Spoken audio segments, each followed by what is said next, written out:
It's cool to face TPA as well because of the season 1 versus the season 2. I think that makes it a bit more exciting, and that match is gonna be more about like see which one was the better champion.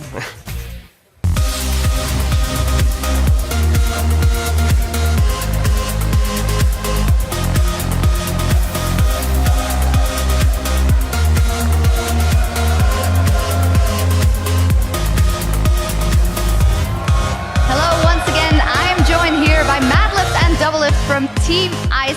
Welcome to the lounge, gentlemen. I want to talk a little bit about this relationship between you that has grown here in Team Ice, playing together, practicing together, double lift. You mentioned that you really enjoy playing with Mad Life. Is there a friendship developing there? Yeah, I think we've gotten to be good friends. At the first day of All Stars, I figured out Mad Life spoke English, and I was really surprised because I've never ever heard him speak English. And I was like, wow, I see him like 2-3 times a year, and I've never actually gotten to talk to him, so it was really exciting. I was asking him questions and stuff, and he was talking to me back, and I got to know him. He was a really nice guy.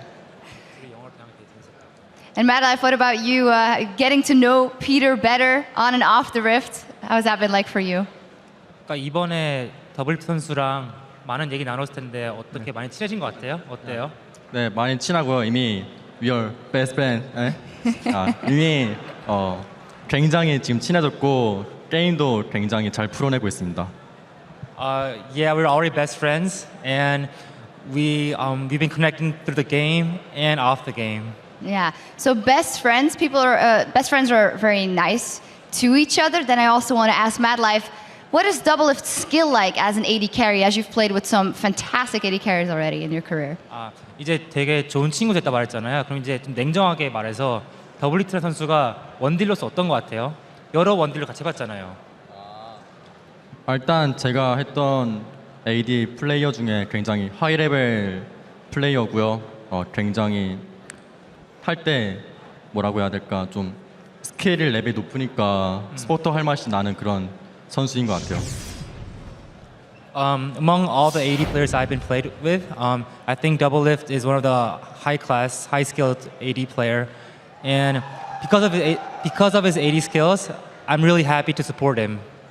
That must feel like magic to your ears, Double Lift, hearing that out of the mouth of Mad Life on this great stage. I'm starstruck. Totally starstruck. So guys, of course, you guys are in Team Ice together. You guys won a game, you guys lost a game. Tomorrow the pick 10 coming in Double Lift. How do you think that's going to go? Vayne are in there, Thresh is in there. Yeah, Vayne's... coming into All Stars, I didn't think Vayne was very strong. And then I watched Piglet play Vayne, and I was like, actually, Vayne's pretty OP. So he kind of showed me, like, even though she's my favorite champion, I didn't think she was very good. And then now, after seeing Piglet play her, I'm like, actually, yeah, I can do this. I can do what Piglet's doing, especially with Mad Life. He's really, really, really good, and he doesn't make very many mistakes. So having that kind of synergy, it kind of reminds me of Afro. I think me and Afro have like better synergy, but like Mad Life just plays really solid all around. So I think we'll do really well. Mad Life, how do you think you guys will do tomorrow if you're on Thresh and he's on Vayne? 내일 이제 드랩스 모드 때 스트레시로 어떤 활약을 할 수 있을 것 같아요? 일단 작년 올스타전만큼이나 굉장히 좋은 활약상을 펼칠 수 있을 것 같고요. 특히 더블리트 선수가 굉장히 라인전을 잘하기 때문에 그 라인전 페이지가 끝나면은 제가 더 많은 활약을 할 수 있을 것 같아요. Like last year, how we won All-Star Games last year, I think we can do a very good job again tomorrow. And Double Lift's laning skills are really fantastic, so I think we can do a very good job tomorrow. Yeah. Wow, a lot of praise here for the both of you. Thank you very much, Mad Lift, and good luck tomorrow, of course. Now we're going to head back over to the guys at the desk for the final match of the day. Thank you very much, Shucks. It appears every time we come back from the arena, someone from CLG is being talked about. Another question for the coach. How are you going to contain Double Lift? Because he seems to have starstruck eyes. Is he considering cheating on Afro Move here? He's in love, that's for sure. Yeah, I mean, how do you 100%. control that? Well, I mean, we just let him go out and do what he wants to do during these all-star breaks, so it's okay now. Afro and him are on a break for the moment. So. Wait, what happens if you bring Mad Love back home then? No. Oh. No girlfriends in the house. Oh, right. All right, guys, we are about to head into the last game of the group stage. It is the Taipei Assassins versus Fnatic.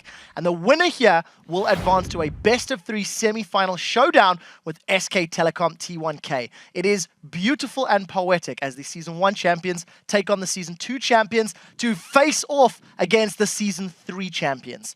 Now, both teams are tied at 0-3. We saw Fnatic putting up a spirited fight against the heavy favorite SK T1K. Individually as a team, they all stepped up. They went back to an older style of play, double teleports, assassin heavy. I do feel like SKT gave them those champions. I do feel like Caston wasn't banned away, and I think Fnatic were quite predictable in the picks and bans. Well, so here's the thing, right?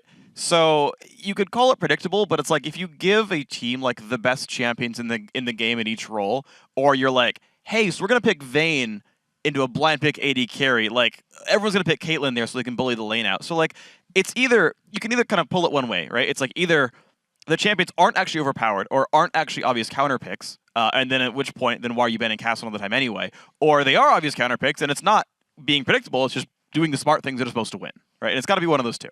And we'll have to see how it works out. Secondarily to that, I feel that Cyanide tunneled a little bit on that Kha'Zix. Monty, what was your take on Cyanide and his performance on the champion? I mean, we've seen some impressive plays. He has gotten some double kills on the dives. He has stolen a Baron, but I think that the takeaway that I've seen from Cyanide is he's not able to truly carry even with a couple of kills. He's had a couple flashy plays, but that hasn't translated really into subsequent advantages. So I have to say, I'm not really impressed. Yeah, I feel Fnatic as a whole has a hard time translating kills into objectives as a team.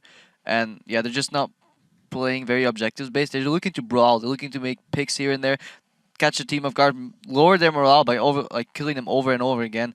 But regardless who comes out of this match, I feel they'll have a bit of a glory match against SKT1, but I don't see what any of these teams can offer against our glorious Korean overlords. At least one thing for Fnatic.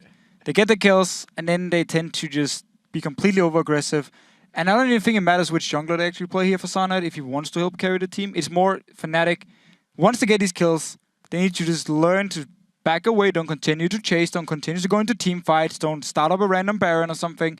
Because in the end, if you do it over and over and over and over, it's going to backfire at some point, and it's what happened for them during the tournament. Yeah, and the thing is, they actually had this like really good window here against Cloud9 where they were like, great, so I was split pushing on Shyvana, and he's getting turrets, and the team is disengaging and backing off. It's like, great, you're playing your strategy exactly optimally. And then they dived in for a 4v5, and I was like, that's not what you're supposed to do. Carry said no flashes. They're like, yeah, we're going to go for it. Right, we've talking a lot about Fnatic. Let's talk about the TPA Assassins. They have also been struggling. I would say more so than Fnatic. Their individual decision-making, individual play, their team play has been on the back foot. I'm not particularly impressed with their objective control either. I think they're the underdogs in this matchup. Deficio or Creppa, quickly, what do you think? Yeah, earlier we saw that their support was struggling a bit, and Freak said he liked him on Morgana and said he did better. I actually don't think he played that well because a couple of those hooks came out and he ended up being Black Shield after being hooked. The gang from Medios earlier today as well. Just, yeah, too late. Misposition, out of position all the time, and just not playing the lane solidly enough. All right, well, we do have to jump to the prediction game right now as the teams are getting ready very quickly. So, across the panel, let's talk about the final vote for the day and see if you can pick correctly for this one. Deficio, who are you pegging to take home the final spot in the semi-final to face off against SKT? 100% Fnatic, and I'm very sorry if they lose now, and it's my fault because I keep taking them as the winner and they continue losing every time. So to European fans, I'm very sorry, but I take Fnatic. I'm going to go with Deficio as well. I think that these teams have showed very similar flaws, but I have faith that Fnatic will be able to win the lanes and then translate that into a win. See, I'm not going with these guys, but I think I'm going with the European crowd, and I'm also yeah, they'll have the crowd behind them. They played a decent game earlier. They went back to their old style, and I don't think TPA is individually skilled enough or strategically adept enough to break that, and I feel Fnatic is going to be constantly making picks. Yeah, I'm going to agree partially with all of you. I'm going to say Vive la France. I think Fnatic's got this, the home crowd, everything. I think it's going to work well for them. Well, we'll see if it works out in their favor. Now, let's see how our analyst desk compares to the fans and how you guys have been voting over at lolesports.com. You're actually calling this one for Fnatic by 76%, so another pretty one-sided vote. We'll see who made the right pick shortly, but to take us into the game, let's head back over to the casters with D-Man and Kobe. Thank you very much, Quick Shot. Let's check out the starting lineups. Over on the blue side, it is TPA Assassins. That means in the top lane, it will be Achi. In the jungle is Wins. Morning in the mid lane. BB is the AD carry, and Jay on support.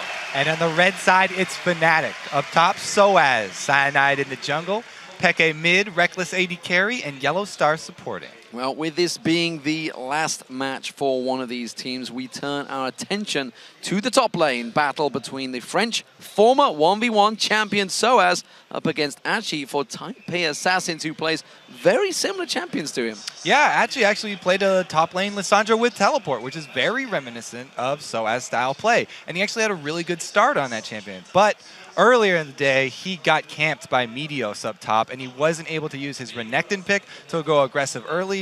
And also, yesterday, he first picked that Lee Sin, and he just got annihilated by Impact Shyvana. And he was not able to split push or create plays with the teleport. On the other hand, Soaz has had success on the Lee Sin and even drawn bans on it in the European LCS.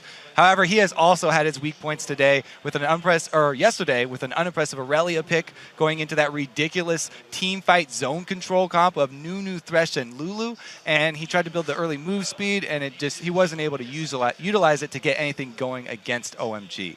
It does show that he is still using new champions, though, and he is probably the most versatile top laner here at All-Stars. So this should be one of the most interesting top lane matchups as far as just pure champion picks go. Either of these guys can use many, many different champions. Yeah, we'll see how it works out. And one thing I can tell you, they talked about how Fnatic are the home favorites. I can't overestimate how much this means to Soaz. Like these games, Yellow Star as well, obviously French player, but Soaz literally carries his heart on his sleeve, and he is emotional after every single game, even normal game in the LCS.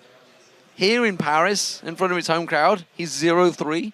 Absolutely, they want to win this game. Yeah, they don't want to go home. We saw his 0-4. emotion in that interview in front of the home crowd here. Everyone yelling his name right behind him. He was definitely extremely emotional. Definitely a little bit choked up. Here we go, ladies and gentlemen. Picks and bans about to get underway for this final group stage game. One of these teams will be going home a loser, and a 0-4 loser at that. Lulu being banned out straight away. Nobody letting Soaz they have that through, but that's actually a problem because Morning plays that as his main. Yeah, and Morning's champion pool, people have been talking about that being a pretty easy target to go after. We'll see if Ziggs shows his face in the ban phase as well. If so, they're going to be chopping down that pool pretty quick. Well, there is the Jax ban. She's not going to be able to play on that one. We'll see whether Lee Sin gets picked in early or banned out as well. Lucian being taken away by the TPA Assassins. Reckless still not going to let that one through, which I'm still not sure whether that affects him too heavily. I think it does, because as I was talking about in the SKT game, his favorite two champions, the Lucian and Graves, both banned out against him. And then going back to the Caitlyn, he doesn't like Caitlyn that much anymore. Talking to him just yesterday, because of the way that Caitlyn does fall off and the fact that you have to use her early game power to get something, make it happen.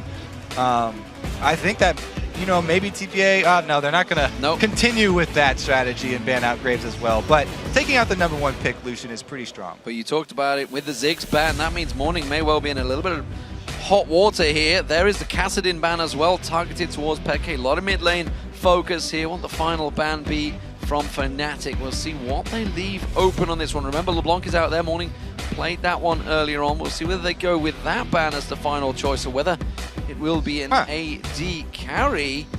We'll see what it's going to be. It's coming in a moment. It is Syndra, I believe, that's about to come through, and Kha'Zix's being locked in very quickly. That's going to be Wins, I feel, in the top lane. Yeah, or in the jungle. Jungle, Wins in the jungle, very much a fan of Kha'Zix, as pretty much all junglers are. Of course, he chose it in the blind pick that got them here.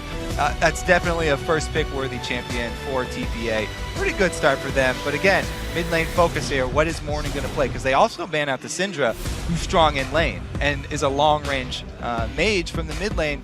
We'll have to see. He's probably going to play something pretty safe, trying to farm. The Orianna is still up.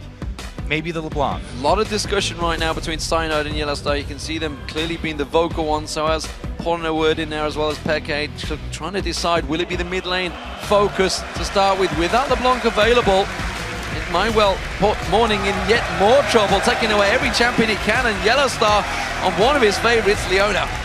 So yeah, Link was talking about the TPA focusing on that LeBlanc pick.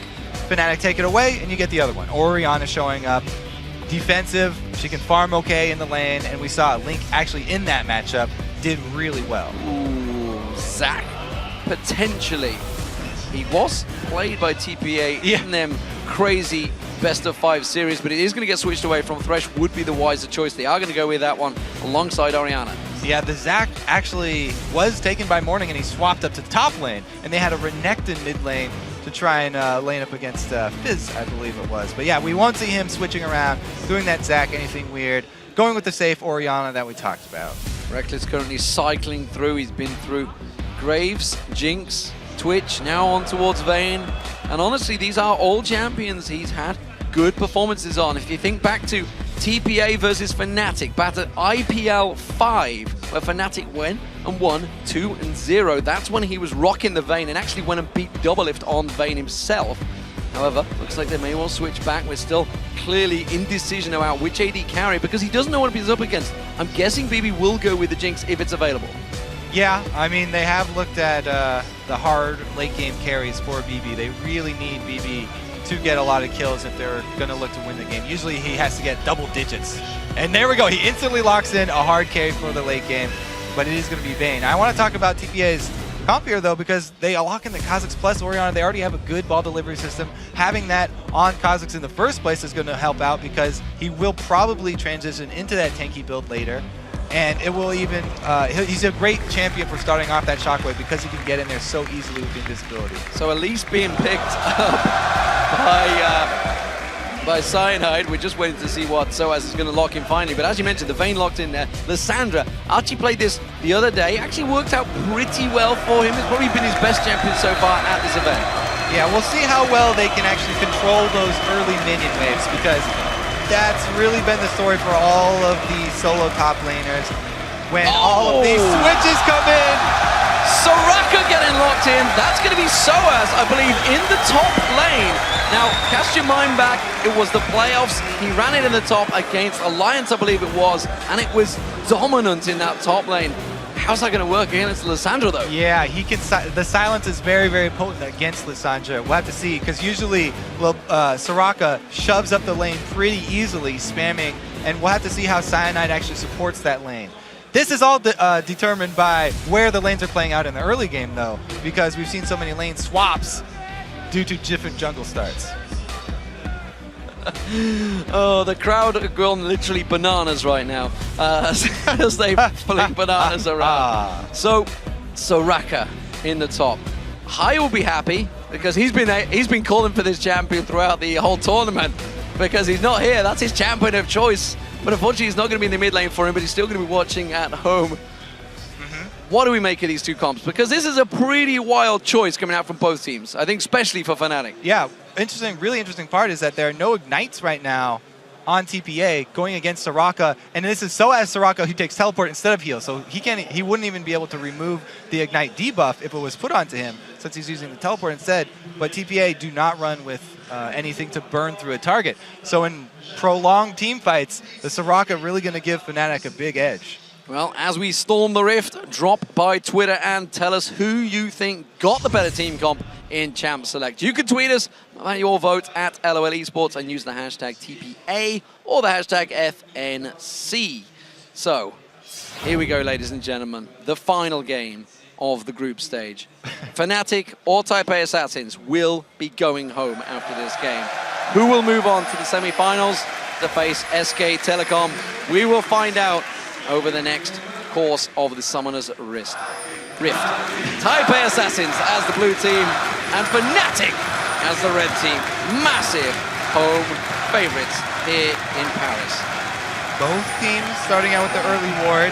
Fnatic's placed very quickly here, getting the intel. Yes, they've seen where the ward from TPA has been placed as well, so they can work around this. So Jay does come around towards the bush, doesn't manage to get it down there. Cyanide just skittering around in the bushes. And TPA actually will be going in towards this bush. Cyanide needs to be very careful about his next approach. And I have to say, with the team shaping up like this, TPA do have late game insurance policy with the Vayne. There would be nobody really who could split push handle Vayne if they do get to that late game on even footing. whereas Fnatic are really team fight focused here with the AoE AD carry Graves and Soraka, as we mentioned. But they also have pick potential themselves. Elise, LeBlanc, and Leona, great at punishing people for bad positioning. And as Crepo was talking about Fnatic, they kind of lost confidence in their poke comps, so they've been running more hard engaged, been running more team fight oriented. Yeah, I mean, Nidalee was available, and that's someone that Peke would have locked in ordinarily, but as you say, they've kind of lost confidence in themselves, despite the fact he still hits it hard in solo queue. It is LeBlanc he's gone with this time around up against Morning's Orianna. We'll see how that works out for them.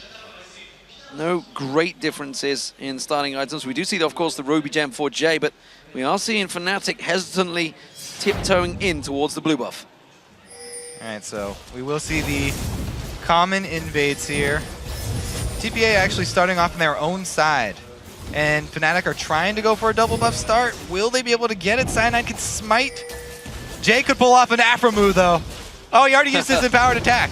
He's going to try and go in. The teleport coming through. Cyanide in trouble. He gets the blue buff, but he's going to have to flash away. Actually does manage to follow through. First blood will be going across the TPA assassin. Oh, and it will go to Achi. And a blue buff for Lissandra is vital.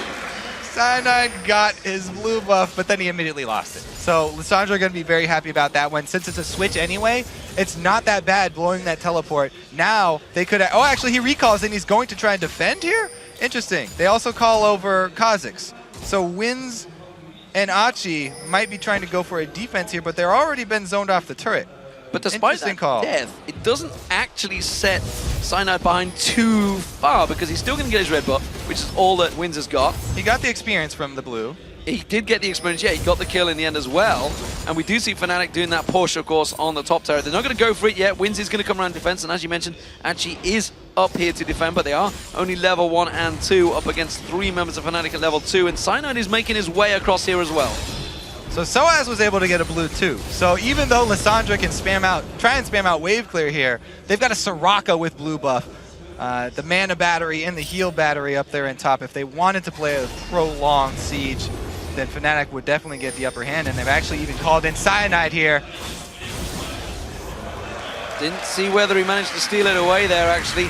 You know, this play has to be made to count this for Fnatic. Dangerous. Why are they still staying here? They saw Cyanide already. What are they doing? Achi and Wins, who's going to get locked up? He's going to flash across. Yellow Star run towards Wins. Wins is going to take all the damage. The punishment. The tower hit towards the Fnatic. They kite it so well. And that's a double kill.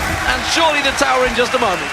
They've seen Cyanide, they do not escape the turret. Fnatic picking up 2 kills here to answer, and that will be an objective as well. Let's take a look down bottom. What have BB and Jay been able to do here? They've built up a pretty nice wave, but not much turret damage. Well, they didn't push too hard. They have got some damage down. Check this fight out, though. This is what you call, why didn't they back away? Yeah, I don't know. Soaz and Cyanide coming in with double buffs. They've got the armor there from the Soraka heal as well. Makes this really easy for them to pull off. Beautiful play there from Fnatic, able to capitalize. Very well played. You see the tower going down. This is the bottom turret as well. TPA do not quite take it down just yet, though. Jay and BB are going to have to push hard to try and get this one before Soaz gets back there. I think they should take it down, so it's going to be a turret apiece. I don't know. So, Soaz was confident. He didn't use his teleport to get down there, just walk into lane as Soraka. He's coming to at least get experience from the cannon wave. Yeah, he's going to clear it down with that siege minion there, as you say. The cannon wave will take the turret down. There it goes. Peke getting on towards Morning. He's going to have the lock up there. In comes around. Yellowstar chaining that CC. He tries to flash away, but it's a kill for Peke. Another kill for Fnatic. Roaming supports here. Yellowstar coming up huge. And you've got to wonder about that flash. Surely he knew he was already dead. It's like wasted summoner, I feel, towards the end of that one. The crowd definitely starting to get behind the home team. They've got a huge advantage top, now a huge advantage mid. And Soaz on that Soraka has a giant CS lead as well because he was able to stay up there. So he's actually okay down here in this long lane, even without his turret. They have a little bit of ward coverage.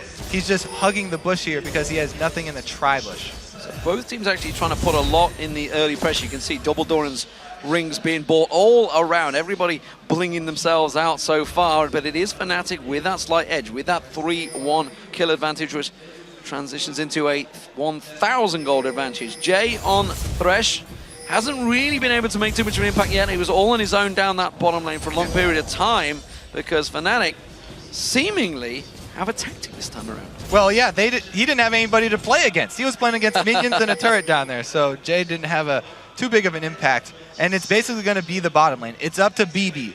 As usual for TPA, he is really going to be the focus for them. He needs to be able to carry this game if they have a hope. They're looking for that late game split push Vayne maybe. To do that, though, they're going to have to get through a beastly mid game of Fnatic and avoid some of the picks. They've already been caught out once by Leona. LeBlanc is so good at capitalizing on any sort of gank. He even set that one up for Yellowstar to come in. Well, it's looking pretty bad for TPA. Ordinarily see Cyanide helping out quite a lot in this mid lane, and with Morning with the heal and flash both down, I would expect him to pay a visit. You can see Peke already starting to work down the hit points. Actually fairly even trade so far, but the pings are already going to Morning here. I think Cyanide is going to make an approach. Cyanide coming in from the just side, on the but back. yeah. The ward coverage here on the mid lane now is fairly decent. He's got one up there in the top side pixel, and they have established that pink ward as well. So he's feeling a little bit safer, but like you said, no summoners available. Burn both heal and flash. Gonna have to watch his step and CS from afar. Soa's feeling confident in that bottom lane. He's actually pushing in. Wins actually came back because BB had taken a fair bit of harassment, as you can see there with his hit points. And Soa's actually single-handedly pushing BB in towards the tower. Man, the biggest story here for TPA is that their top lane, not only did they lose the turret, but they also got frozen up there by Fnatic's duo. This is terrible. They're losing out not only in global gold, but also in minion waves. Usually, the team that gets the early turret is the one who gets a wave frozen against them in deep. And so it kind of makes up there, and you have to watch how many minions are they losing for that turret. But Fnatic get the best of all worlds here, and this is going to be a massive Graves, even though their TPA is putting all their hopes on BB down in the bottom lane, giving them the one easy farm lane. Fnatic actually have pretty much easy farm lanes all over. Yeah, and you can see that Reckless with that top lane wave, just holding it there. Yellowstar's going to come back up and help out, get some of that experience on towards him. Oh, and that freeze is not going to break anytime soon. Reckless is doing a good job of nurturing that creep wave and not shoving it back. Oh, never mind. He does the poor job, misses the CS, and buckshots the wave. Commentator's curse right there.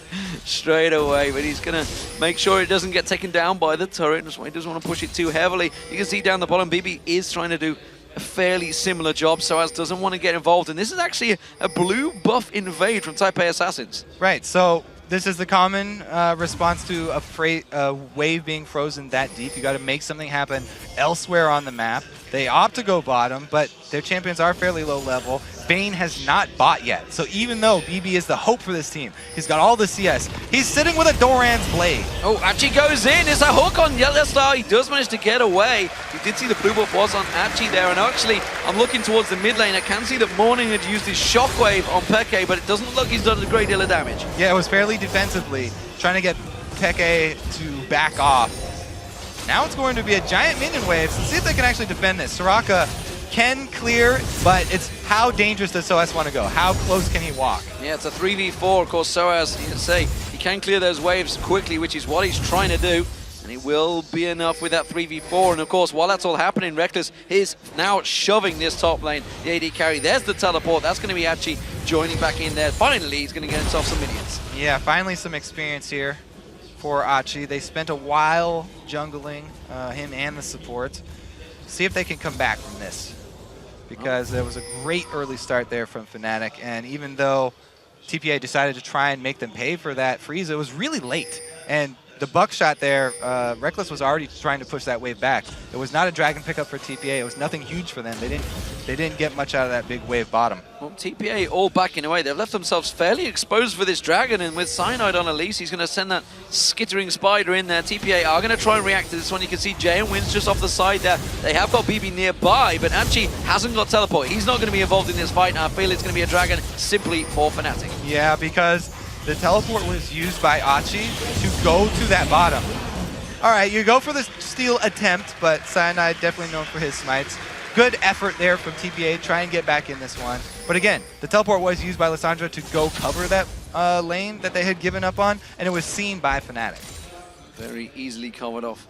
So, we'll see how this progresses at the moment with the Gold advantage still in the favor of Fnatic. It's now built up to 2,000 gold. It's starting to stretch slowly but surely. So has got himself that giant minion wave in the top there. Archie's actually going aggressive, looking towards this mid lane. Yellowstar trying to make a repeat visit. Peke actually going to get away. Solar Flare lands on towards Archie. Archie now going to get focused down. Yellowstar's going to be the focus for Wins. Wins tries to bounce in towards him, gets the finishing blow as well with Taste the Fear, and steps away. It's a good turnaround by TPA Assassin. Yeah, great move there from Wins. They're able to finally come up with something. They get a kill in the mid lane, but how much pressure can they create with this? Mid lane, there's a Graves and LeBlanc here.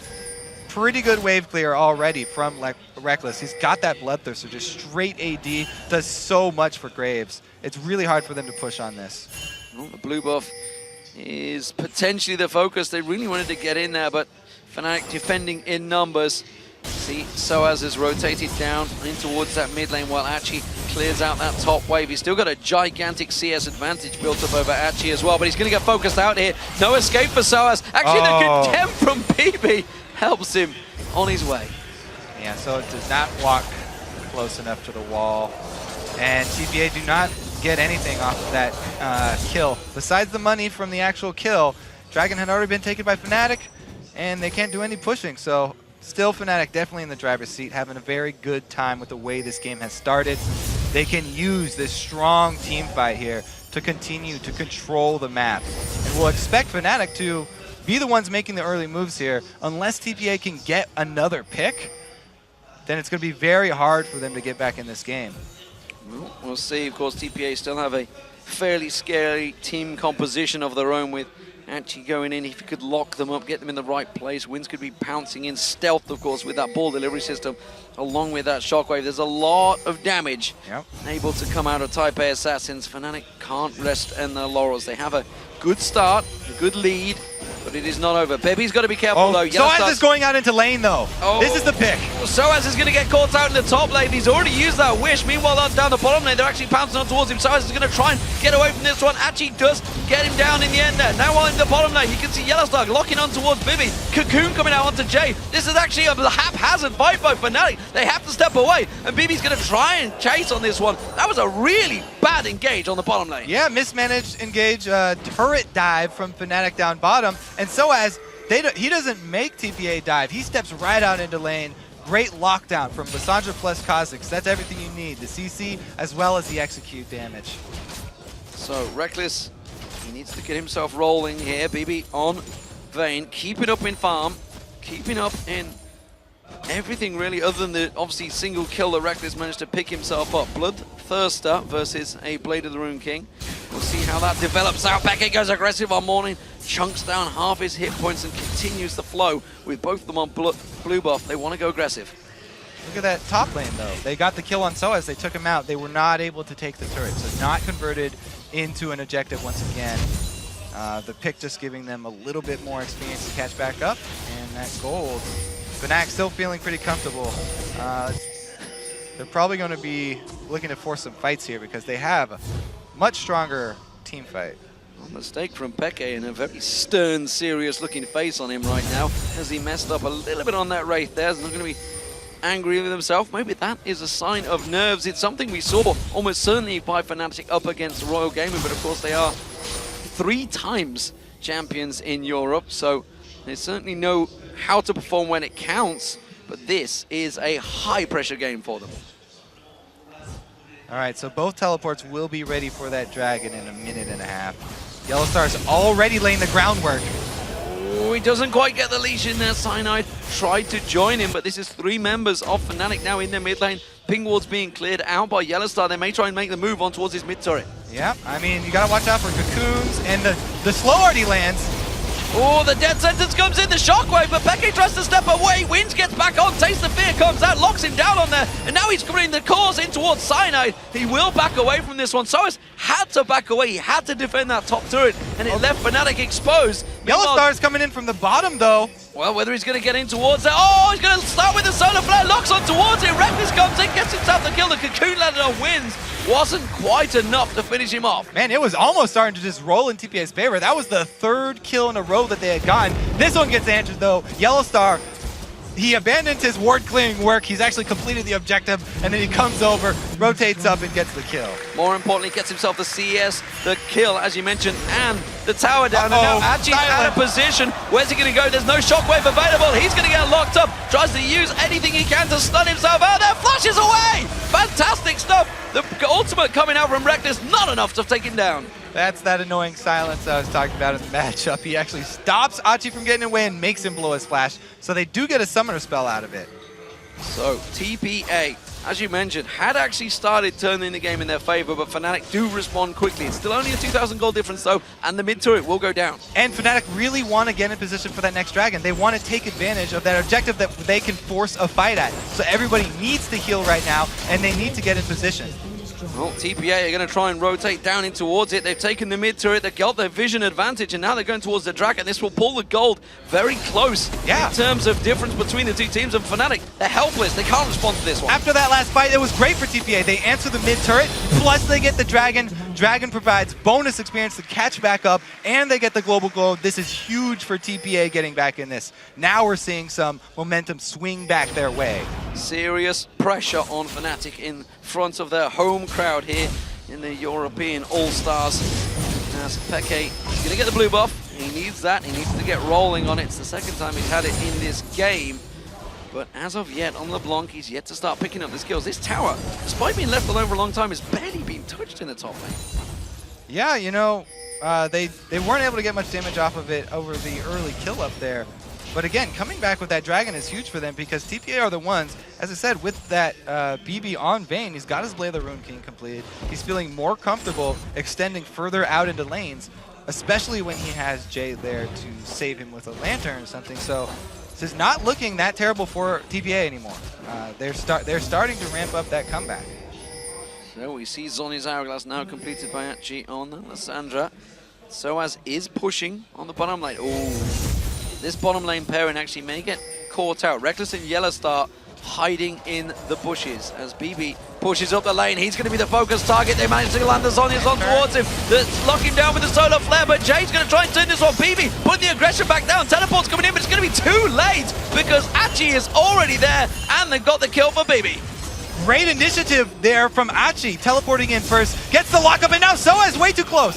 So in trouble, Death Sentence just dashed out of there, Reckless. Peke had backed away, but he's coming back down to join the fray. You can see the Tribush is covered off. Morning is laying in wait as well. It's a 4-on-3. Fnatic is still pushing. Now they actually have a lot of threat on this bottom turret, and it's pretty low, so even 3 versus 4, trying to shove it in. Oh, actually taking some damage. Has got that Zhonya's, as I mentioned, completed. And again, Fnatic unable to take it with that wave. Will they keep on pushing because the pressure is still on there? Top lane is covered off. Cyanide's up there. They want this turret. Uh-oh. Cocoon just lands. It's the battle of the junglers. Oh, he's going to be trying to turn around, but Cyanide's taking some serious punishment from wins there. There's the bottom turret. Fnatic finally got it down. They are 3-2 up in turrets, but this game is very close. Yeah, not that much wave clear once Morning leaves the bottom lane for TPA, so they have to give up the bottom turret. But BB, he could be working into a static shift there. He could be looking to supplement that wave clear. Achi is invisible. He didn't have a ward there, so didn't realize he's there, but nor did Achi! Oh! Holy smokes! Peke just melts Achi where he stands. That's the danger. Now his ability power starting to stack up. He can land his combo.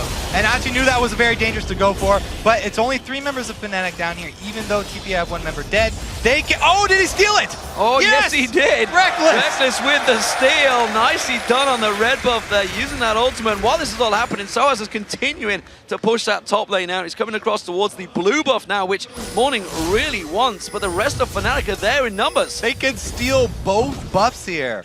Amazing turnaround here. Fnatic actually invading the jungle. Now, they really want to get more wards down here deep so they can get more of those picks that we saw from Peke and Yellowstar. Lissandra knew that it was a dangerous bush to go near.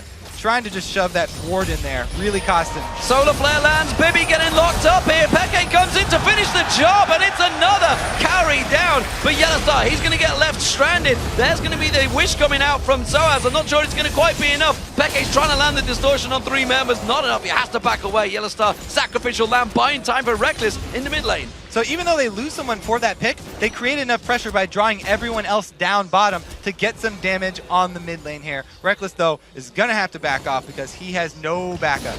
Oh, Jay throwing the lantern out. They're going to try and close the door. Reckless, they get him locked up. Flashes out of the shockwave just at the right moment. And he will get away scot-free. That is going to be a pretty big cooldown there for Morning as well. Not able to take another team fight anytime soon. Really, though, their main objective right now is retain vision around their jungle. Fnatic are making invades all over the place on both sides. So TPA just have to be careful about letting people get caught out once again. And it looks like BB will not be going for Static Shiv. He does not worry about the wave clear. He's going for the Phantom Dancer hard carry. Well, we'll see how it works out. He's the man that Type A Assassins have had to rely on to carry them through these sticky situations. Has not been able to do it so far in this All-Star 2014 Paris tournament. Can he do it this time? He's racked up some gigantic numbers throughout the Garena Premier League semi-finals and finals, as well as the quarterfinals, of course. He went crazy on Draven, but they are asking a hell of a lot to him. He is on Vayne. He is on a champion that will carry late. We're at the 22-minute mark, and he's got good farm, but he was ahead and even with Reckless for a long period of time, but he's starting to fall behind. Yeah, there's a lot of pressure from Fnatic roaming around. It's not safe for BB anymore after that bottom turret went down. You also have to give props to Morning, though. He is shouldering that burden of wave clear, and he's doing a good job of it. He's actually caught backup in CS, so that's good news for TPA. Also, Achi with some timely teleports. The only problem is he has to watch out of his positioning, because if Pekka gets a jump on him, we've seen what happens. He will be bursted 100% to 0 before he can do anything. It's going to have to be a very quick Zanya's activation if he wants to stop that from happening. Speaking of timing, Fnatic ready for the Dragon Spawn, but as are Type A Assassins, they actually swept the bush, didn't quite catch the ward just off of the side there, which is why Type A Assassins have got themselves some vision in this Dragon area. Both top laners still away in the top lane, keeping on pushing. Teleport will be available in just a second. Fnatic going deep on this Dragon. A lot of damage coming out from this one. Smoke screen goes down from Reckless. They take it bait in the team fight. Wins goes in, Solar Flare lands on towards it. Jay takes the brunt of the damage from Reckless. Actually gets in there. Sonya's Zalgas, it's a great shockwave coming out from Type A Assassins. They try and turn this one around, and they may well just do it. It's a double kill for Reckless though, but he's going to get pounced on. It's another double kill, this time for BB, and it's a 4 for 2, sorry. No! Cyanide got away, I can't believe it. He's on nothing. They do have control of the map here though. For TPA, yes, even though Fnatic were able to get that Dragon, TPA TPN, and they're able to have control of the map, so they can actually answer. BB is still alive as well, so he's getting more minions. Key for them. Let's take a look at this. Yes, Dragon is finished, but here, let's watch the shockwave that comes in, because the AoE from TPA actually does a lot here. Archie locking up Peke this time. He's the one who got the jump, and then the shockwave. Everybody was on the Lissandra as well, and he's able to get a great shockwave from Morning there, locking it up. Wins just running wild throughout that team fight. This is the Kha'Zix with the 2 damage items so far. He hasn't transitioned into tanky build yet, going full offense. And that was the big combo that we talked about, the Type A Assassins have. Once that damage builds up on them, it's only gonna get scarier, and Fnatic have got to be careful they don't get caught out in the Dragon Pit, in the Baron Pit, or one of those locked up situations in one of those bushes, because TPA clearly proven they have the team fighting prowess on them. Fnatic, they've been working with picks so far, and they may well try and make another one here, actually being careful and actually getting the support of his team this time. Yeah, it was definitely a beautiful job of Achi getting his vengeance on Peke this time around, because he was able to lock him up first. Don't want to take that hook, and Jay knows it. It ups his hit percentage, though. Trying to do a Mad Life. He had the Wins, waiting just off the side there. Could have thrown that lantern out and pulled them all in towards it, but as you mentioned, they didn't want to take it. They didn't really have vision of it, so wisely stepped away. Fnatic are grouping. What is their objective focus, though? They definitely want to get a team fight where Peke doesn't get jumped on. When he gets locked up, it's really poor for them. They need to get at least one of those long combos off. TPA are doing a great job, though. They're defensively warding up their own jungle with pink wards.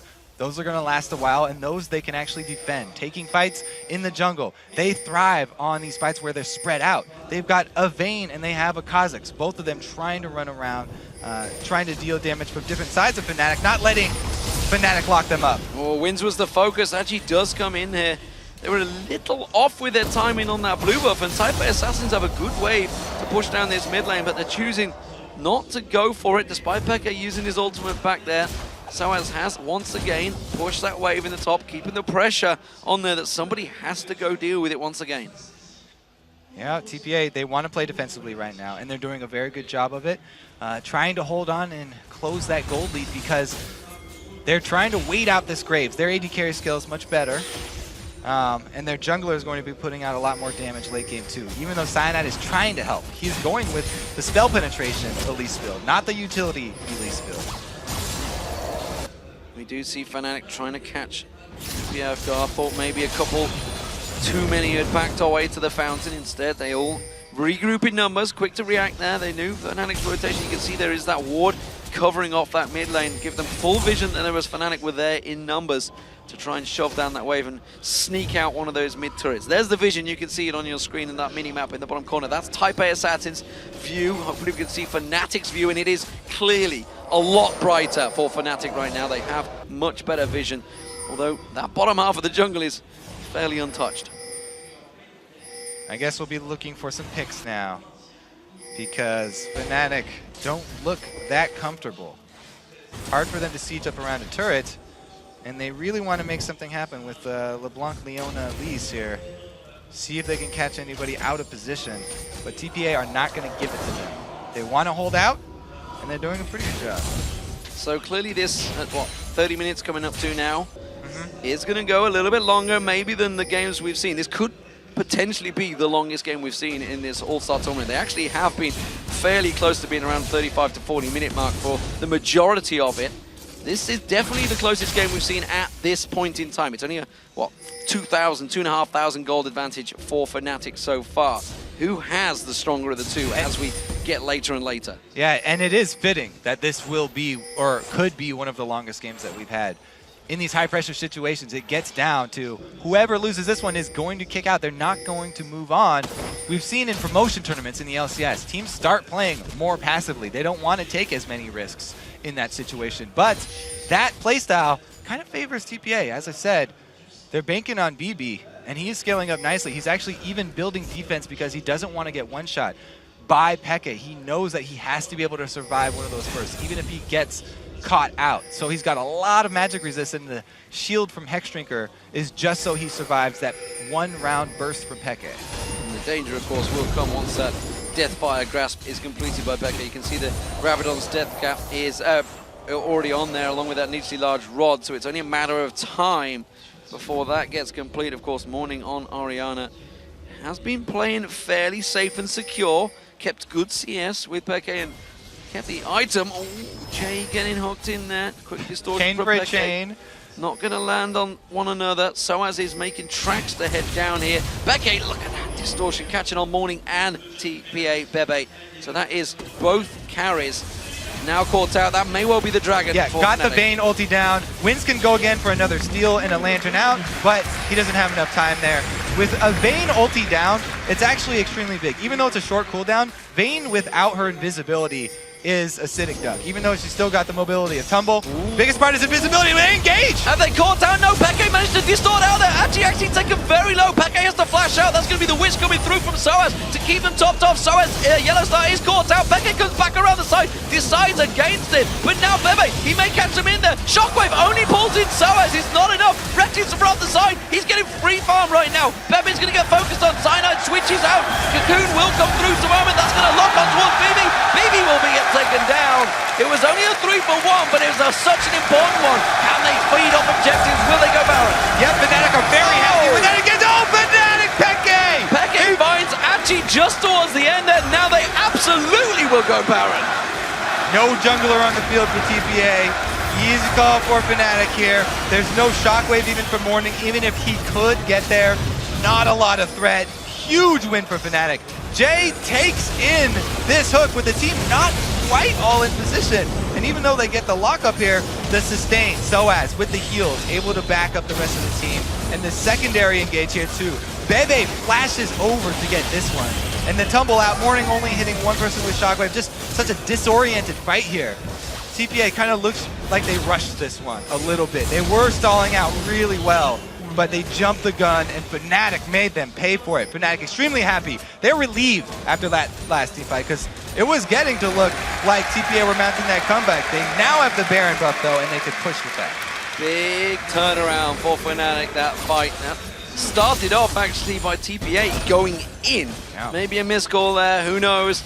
They will have to analyze that one after this fight, and it could well have cost them the tournament. Fnatic now in the driving seat. Baron buff on, and a gigantic gold advantage. It swung from just a 2,500 to what a nearly 8,000 gold differential, and of course the Baron buff stacked on top of that, the gold difference, which you can't really equate with that health regen it gives you. Yeah, Fnatic extremely happy with the recent turn of events. Everybody's going back to purchase with all the rewards they just got, so that not only will they have the Baron buff over TPA, but they can actually use all this money, this huge gold lead that they do have, to bring about a tower siege where they can rely on Soraka sustain, even though they don't have the best range for taking down a turret. LeBlanc actually is adept at poking you under the turret. She just has to put herself in a little bit dangerous situation. So Peke, he can do some harass, but he has to worry about Achi. Keep your eyes on Achi.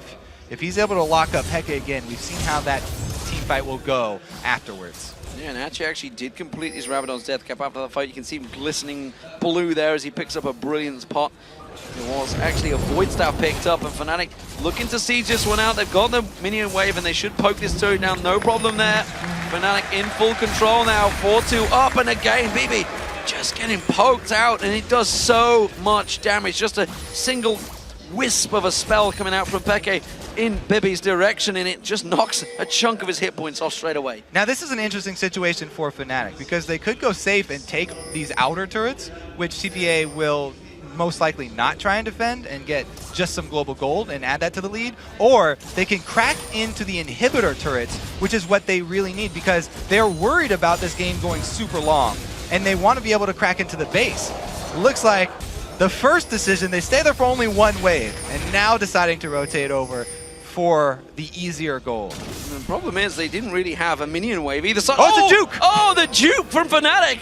TPA, they finally realized they're quickly switching around. They realized they've not shown themselves in lane yet. Let's get back around to that mid lane. They're keeping them running a merry dance. They're hoping that someone is going to step out across there. Peke trying to see if he can sneak anyone out there.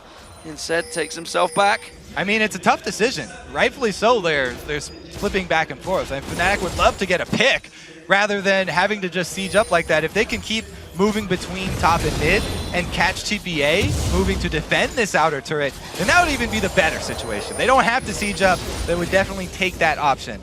But so as recalling, he's got the teleport. He wants to catch all this money at the bottom wave while the rest of the team keeps pressure. So that is old experienced heads, I feel, coming into this one, thinking we've got the Baron, we took it off the back of a good fight, but we're not that far ahead, as though that's what they're going to feel. They're looking at, all they can see is 12-10. They can look at the items. They have no idea that they're, what, nearly 10,000 gold in the lead.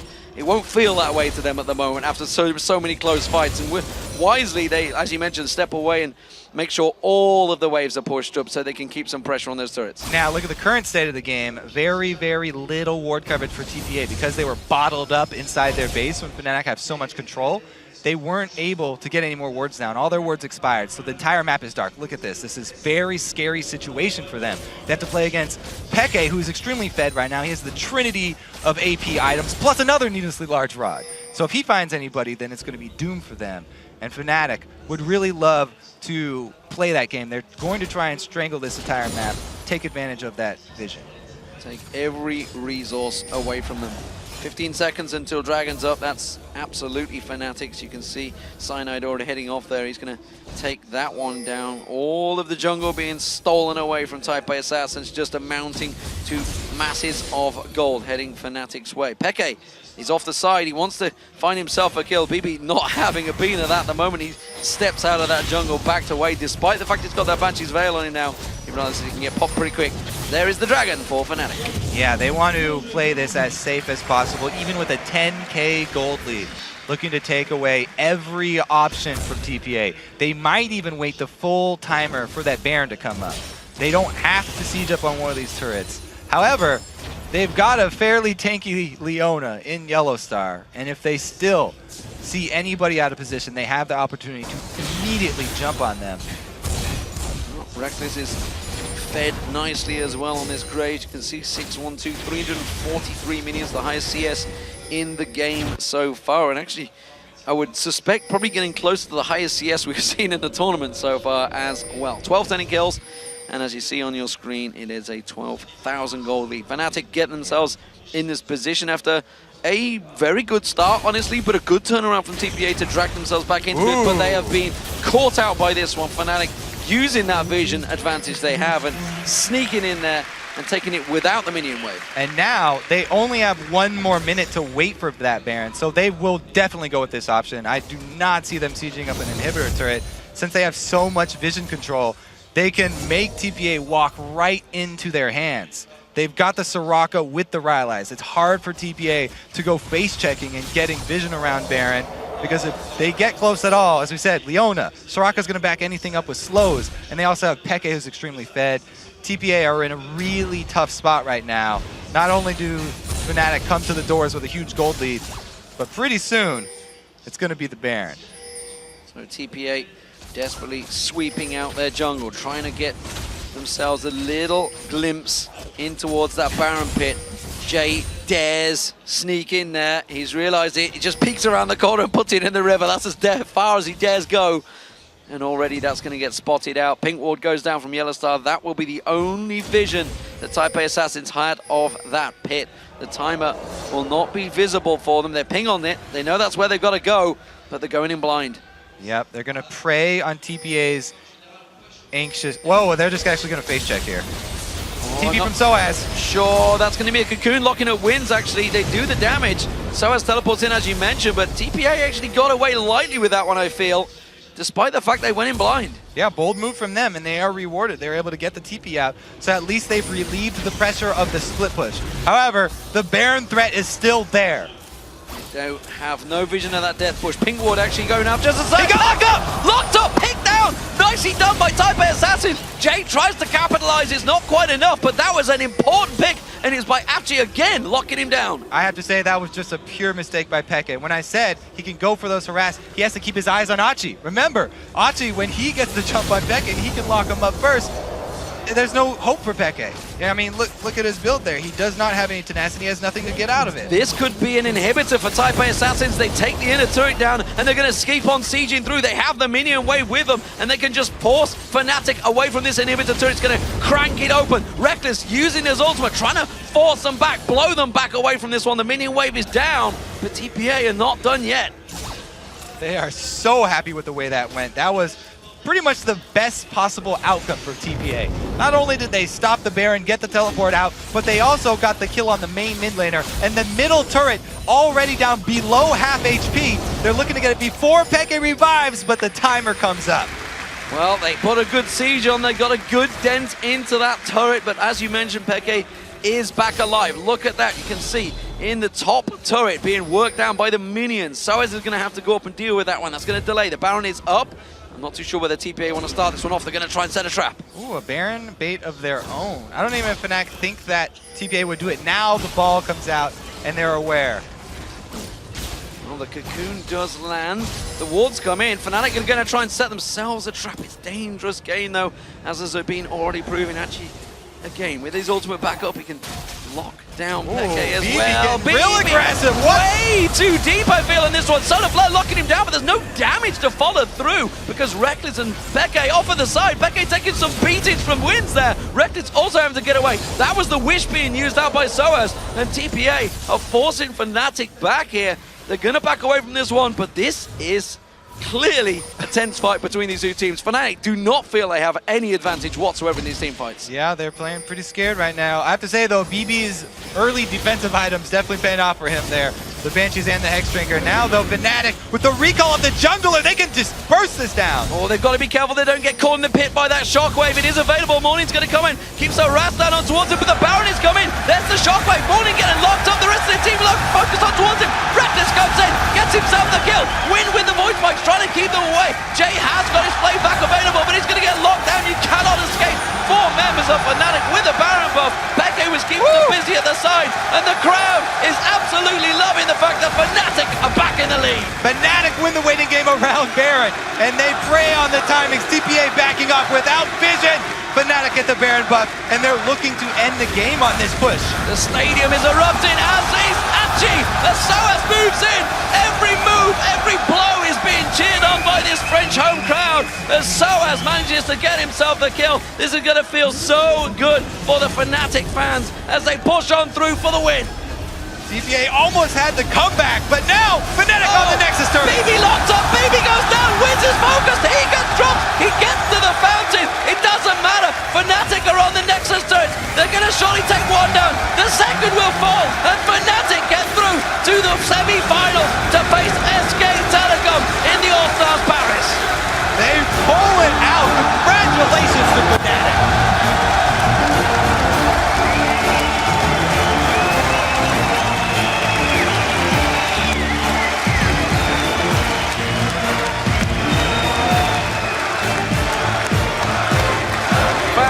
Fantastic scenes here in the Zenith. Fnatic, it's been a long time coming, honestly, the win.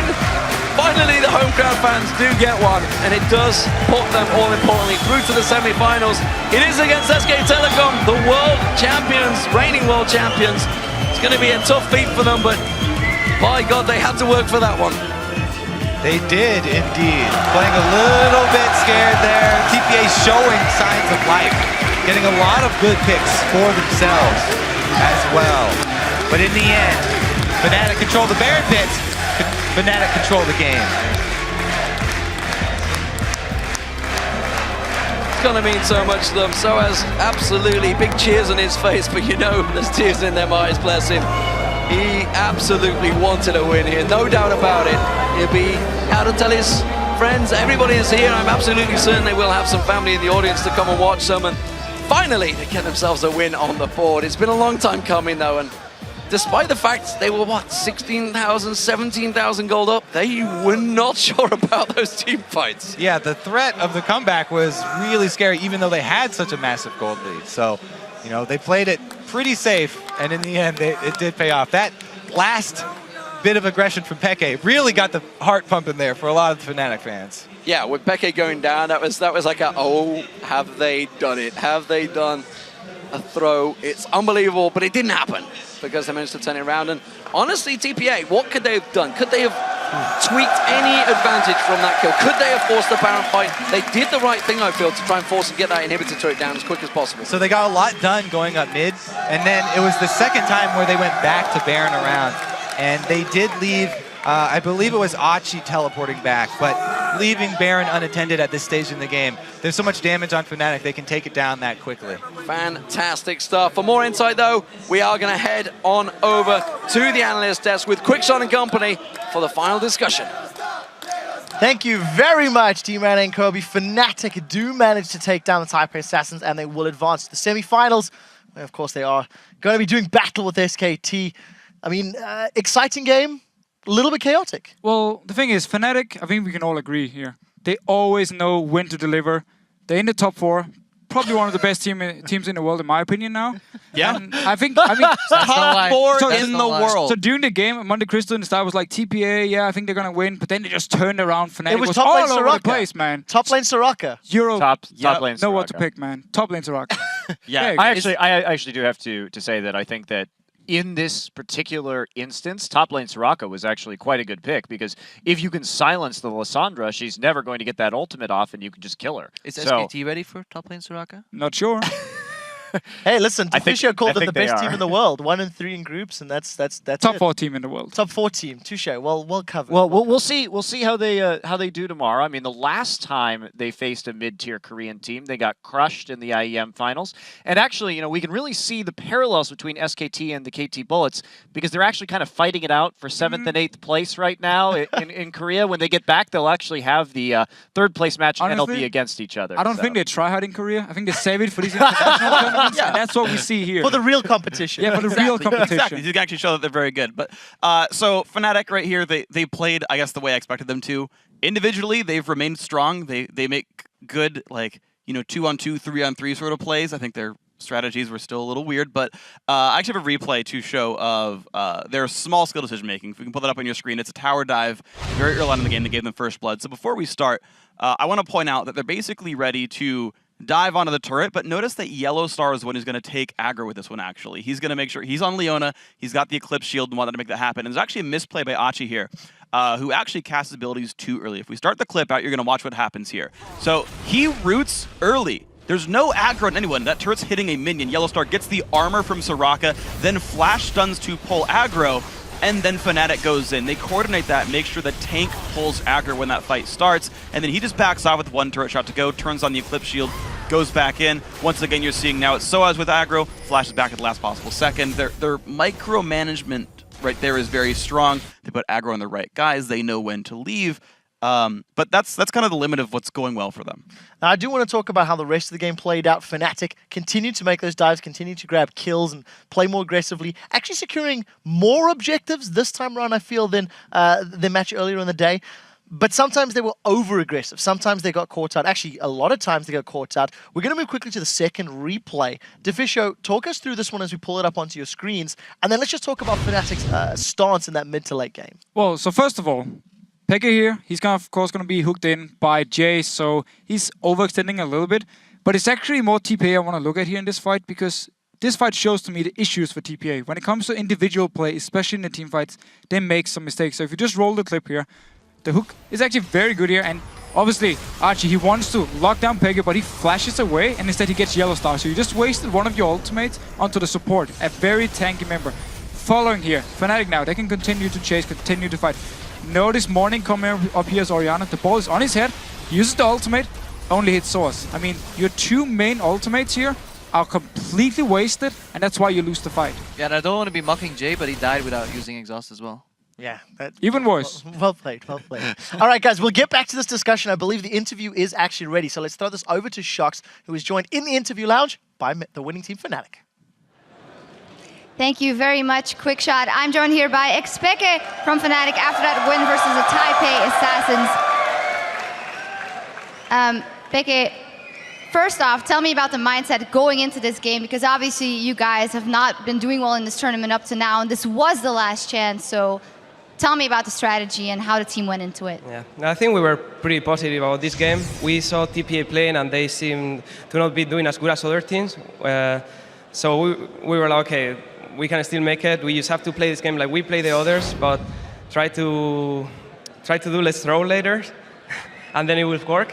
We still did some throws, but it worked out anyways because we were really ahead these games. It was not like we were really close and then we throw and they just finish. So yeah, pretty much the mindset was like, let's just play like we did the other games and try to just be smart when it comes to team fighting and stuff.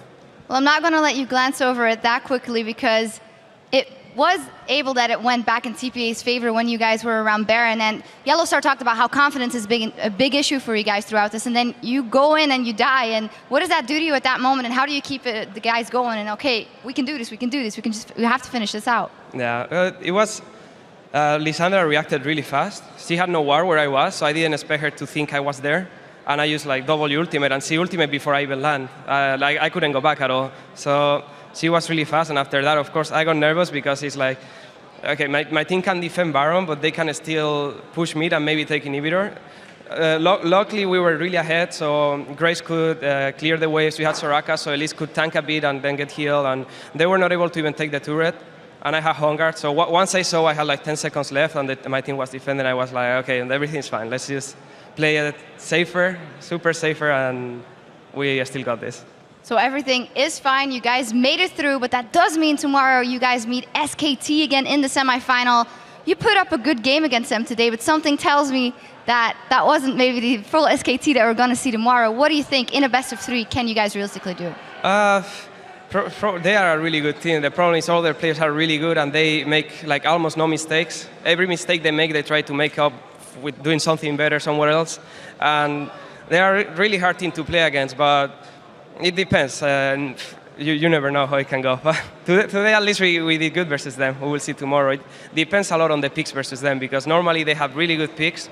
And this game, even though they had really good picks, they still wanted to show off the SKT Telecom skins. So it was not the best team comp they could get. That's why I think they couldn't do as much as if they had other setup. So a lot of people are shouting here for Fnatic the whole day and the whole tournament, actually. A lot of fans behind you. Is there anything you want to say to them? Anything you want to say about the event? Yeah, the event is great. I didn't expect like so much support. I don't know, like we lost the first 3 games and still we got cheered like if we were winning all the games. So it feels really good after the games. Thank you guys. Well, thank you very much, Peke, and good luck tomorrow versus SKT. Thanks. Now we're going to pass it back over to the guys at the analyst desk. Thank you very much, Sharks, and Peke, of course, and also to the entire crowd. You guys are fantastic. Been blowing our minds all day. We were in the middle of a discussion. I do want to get some closing thoughts before we start wrapping up the day. The bullet points that we were summarizing: Fnatic overextending, overaggressive. It was backfiring on them, and it was great to hear Peke actually openly admitting, look, SKT were showing off a little bit and maybe not playing to the best of their ability, so to speak, but they still lost, and that's the scary thing. Yeah, well, Pekka mentioned it would be about picks tomorrow. I don't actually think it would be a pick so much as strategy. In this game, we saw both these teams just didn't play it strategically correct. I mean, one instance for Fnatic, they didn't even Baron bait properly. They could have waited a lot longer, and they actually ended up losing a pick to TPA. Then TPA pushed in return. They could have easily tanked out that tower. I mean, they had 30% health left. They were late game. They were strong in a 5v4. They could have taken that inhibitor and maybe gotten back into the game. Thing is, if you give that much room for your opponent to punish your mistakes, they will. And SKT1 will not let that slide. They will immediately punish you for those mistakes. So I don't think it matters what they end up picking. SKT1 is just stronger strategically than Fnatic right now. Yeah, I completely agree. Completely agree, of course. Yeah, Fnatic, they beat TPA, but it wasn't pretty. And that's just the whole thing for Fnatic. Krepo said it just himself here. Had SKT been in a position to go up there, get the inhibitor, they would have done it. They would have taken it, got back in the game. TPA didn't do it. That's why TPA are now out of the tournament. Fnatic move on as the last seed. And honestly, as much as I hate to say to you, yes, Korea is better than Europe. Yeah, well, I mean, we know this. Well, I'll tell you what, I think that's enough for now. Right, thank you very much for your insight, guys. I do think it is time to take a look at the standings to see how the teams stack up. Finishing at the top of the table is SKT TK1 with another perfect 4-0. Next up, we have Cloud9 at 3 wins and 1 loss, and just behind them are OMG with 2 wins and 2 losses. They're followed by Fnatic just barely making it into the semifinals at 1 win and 3 losses, and rounding out the bottom of the table are TPA Assassins, finishing at 0 wins and 4 losses. Yeah, of course, after our games today, we have our bracket completely filled in. So let's take a look. Facing off tomorrow in the first semi-final best of 3 will be Cloud9 and OMG. And following that will be SKT T1K playing against Fnatic in the second semi-final, with the winner of both series playing in the finals on Sunday, which will be a best of 5. Now, that all take place on Saturday, starting with another challenge match featuring the Pick 10 game, where the Ice and Fire teams must choose between the champions you voted on. And that will be followed by the 2 best of 3 semi-final matches in the All-Star Invitational. Now that all gets underway on Saturday at 1 p.m. Central European Summertime, which is 4 a.m. Pacific. I'd like to extend a special thanks to our guest analysts Monty and Krepo for joining us today. We will unfortunately have you back tomorrow. And now for myself, Deficio, Freak, Shox, Jat, Joe, Kobe, D-Man, and the entire live broadcast crew. Thank you guys so much for watching, and we'll see you right back here tomorrow.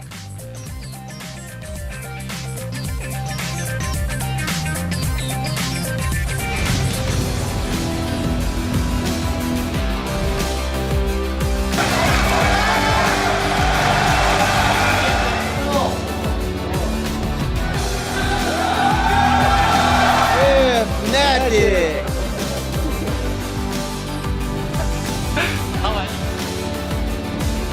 the Mega Death Rocket coming across the map. It could be good. It could be good. Oh, so close.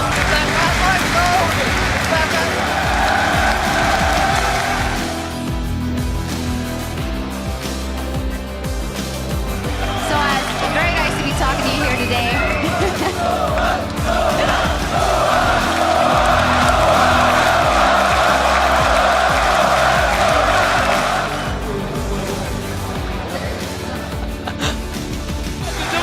For the bottom lane goes down. Gio gonna get kicked out. They're gonna go straight in. He throws his bot down. He's still alive. He might actually die. Got him.